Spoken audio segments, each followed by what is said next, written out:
રાધે રાધે મિત્રો, આજે આપણે કાઠિયાવાડી રીતથી વટાણા બટેટાનું ગ્રેવીવાળું શાક બનાવવાનું છે।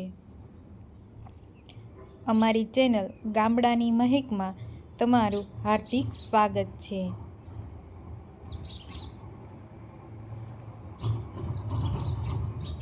હવે આપણે બટેટા ધોઈને ચુધારી લઈએ અને વટાણા ફોલી લઈએ।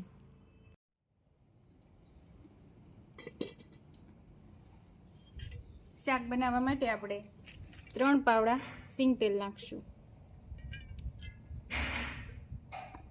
શાક વઘારવા માટે સૂકું મરચું, લીમડો, અડધી ચમચી રાઈ, 1 ચમચી જીરું, અડધી ચમચી હિંગ, 2 ચમચી કાશ્મીરી મરચું, અડધી ચમચી હળદર અને 1 ચમચી ધાણા જીરું લીધું છે। ગરમ થઈ ગયું છે તો પહેલાં રાઈ નાખીએ। રાઈ ફૂટી જાય એટલે જીરું, હિંગ, સૂકું મરચું અને હવે બટેટા નાખી દઈએ।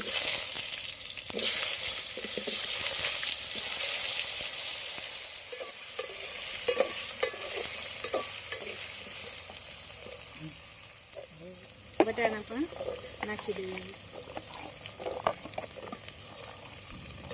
બટેટા તેલમાં થોડી વાર તતળાઈ જાય ત્યાર પછી આપણે વટાણા નાખવાના છે।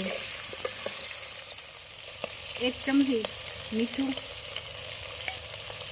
અડધી ચમચી ખાંડ।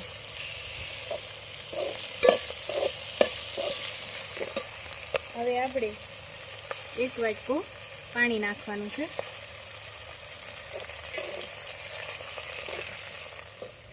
થોડી વાર ઢાંકીને ચડવા દઈએ। 15 મિનિટ જેવું થઈ ગયું છે તો આપણે જોઈ લઈએ।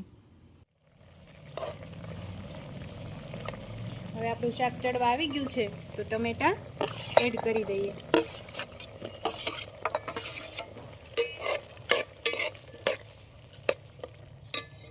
હવે અડધી ચમચી હળદર, 2 ચમચી કાશ્મીરી મરચું, અડધી ચમચી ગરમ મસાલો, 1 ચમચી ધાણા જીરું।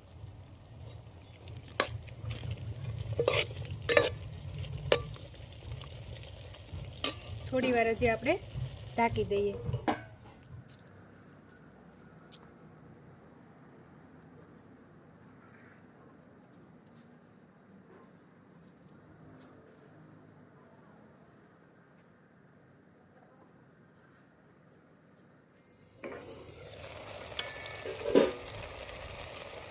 હવે આપણું શાક ચડી ગયું છે તો નીચે ઉતારી લઈએ।